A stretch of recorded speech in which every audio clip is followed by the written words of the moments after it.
Hello दोस्तों, स्वागत है आपका मेरे यूट्यूब चैनल पर। चैनल को लाइक करना, शेयर करना और सब्सक्राइब करना। आज मैं आपको कौवे और काला सांप की कहानी सुनाने जा रहा हूँ।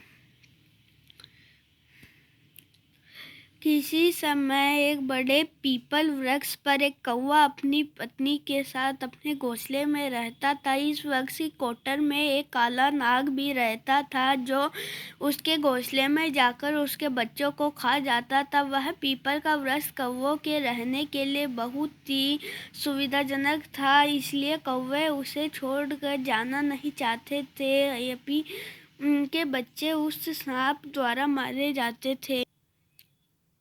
एक दिन कौवे ने कहा, "ये भयानक सर्प हमारे बच्चों को खा जाता है, हमें कोई दूसरा वृक्ष ढूंढना चाहिए।" कौवा बोला, "हम यहाँ बहुत दिनों से रहते हैं और अब इसे नहीं छोड़ सकते। मैं जानता हूँ कि इस भयानक सांप से कैसे छुटकारा पाया जाए।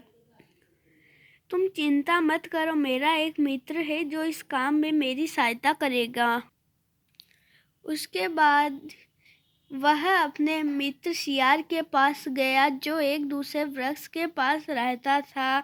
उसने उससे कहा, सांप से मुक्ति पाने का उपाय पूछा। उस बुद्धिमान शियार ने कौवे से कहा, उस स्थान पर जाओ, वहाँ राजा लोग आराम करने और आनंद मनाने के लिए आते। सिपाहियों की आंख बचाकर राजा का हार उठाकर ले आओ। उस हार को उस कोटर में रख दो जिसमें वह सांप रहता है। कौवा और उसकी पत्नी वैसा ही करने लगी।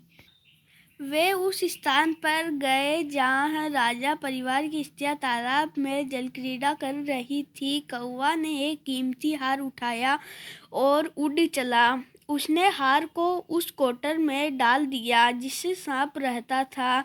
कौवा का पीछा करने वाले राजा ने सिपाहियों ने उसे देखा। उन्होंने लाठियों तथा वर्षा से उस काले सांप को मार डाला और हार ले गए। इसके बाद कौवा और उसकी पत्नी अपने बच्चों के साथ शांतिपूर्वक रहने लगे।